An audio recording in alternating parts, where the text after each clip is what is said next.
बघा, मी सांगितलं तुम्हाला की एखादा व्यक्ती वयाने खूप मोठा आहे, परंतु एखादी व्यक्ती अशी असते की ती वयाने कमी असून देखील ती अशा पद्धतीने मार्गदर्शन करते की त्याची गरज आपल्याला जीवनामध्ये येते आणि आपलं नाव चांगल्या प्रकारे होतं आणि आपलं अस्तित्व चांगल्या प्रकारे प्रस्थापित होतं. तर वारी नुकताच झालेली आहे, आषाढीची वारी झालेली आहे आणि असेच संत सगळे मंडळी चालले होते आषाढ वारीला, विठ्ठलाच्या दर्शनाला चालले होते.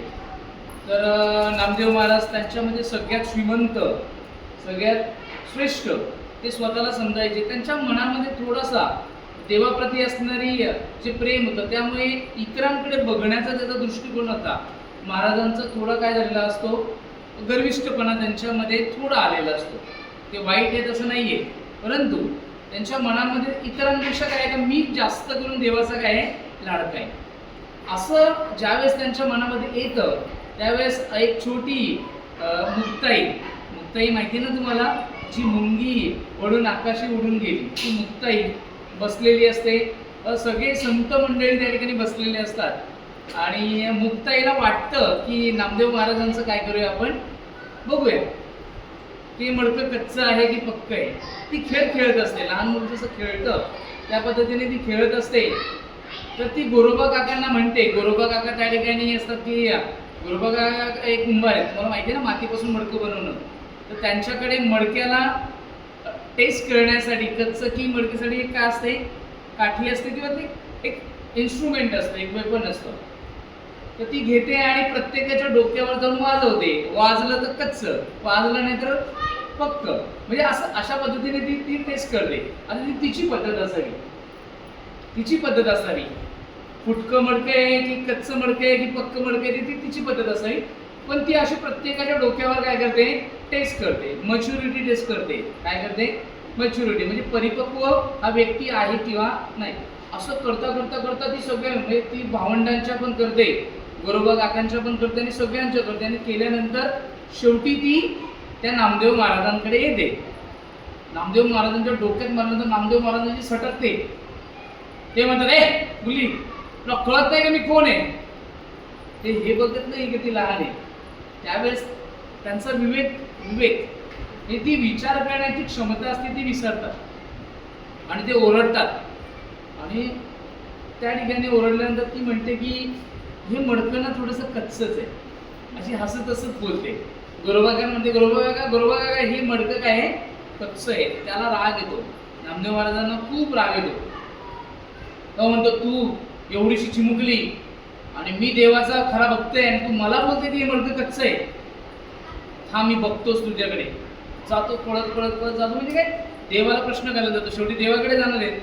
आणि नामदेव महाराजांच्या गोष्ट जर तुम्ही बघितली तर स्वतः ते काय करायचे, देवाला भरवायचे, म्हणजे देव त्यांचा हट्ट पुरवायचा.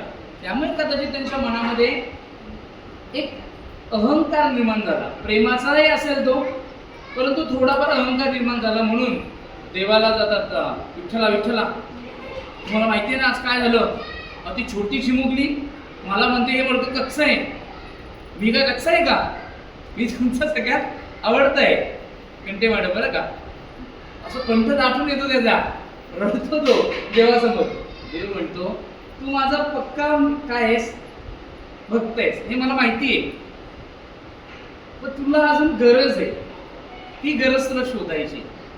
असं कर, तू इथून जा तिथे एक महादेवांचं मंदिर आहे, त्या महादेवांच्या मंदिरामध्ये जा, तर तुला तिथेशी तुझ्या प्रश्नाचं उत्तर मिळेल.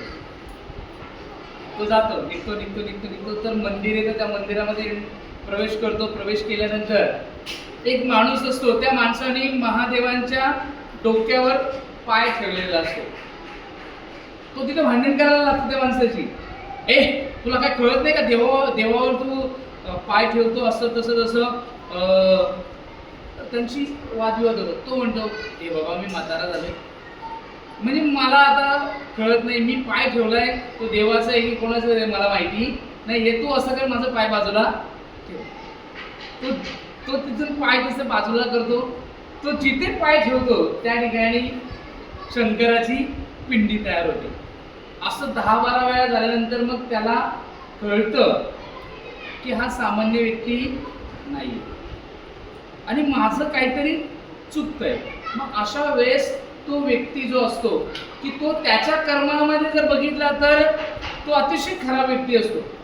त्यांनी ज्ञानेश्वरांना, निवृत्ती महाराजांना, सोपानांना आणि मुक्ताईला इतकं छळलं होतं. त्यांच्या आईवडिलांना देहांत प्रायचित घ्यायला लावणारा तो विसोबा शास्त्री, तो त्या ठिकाणी त्या देवामध्ये त्याचा गुरु बनतो आणि संत विसोबा खेचर बनून तो त्याचंही आयुष्य चांगलं करतो. आणि संत नामदेव महाराज हे खऱ्या अर्थानं काय म्हणतात? संत म्हणतात. म्हणजे गुरूंचं महत्व हे आहे. आणि ज्या पद्धतीने तुम्ही सगळ्यांप्रती सांगितलेलं आहे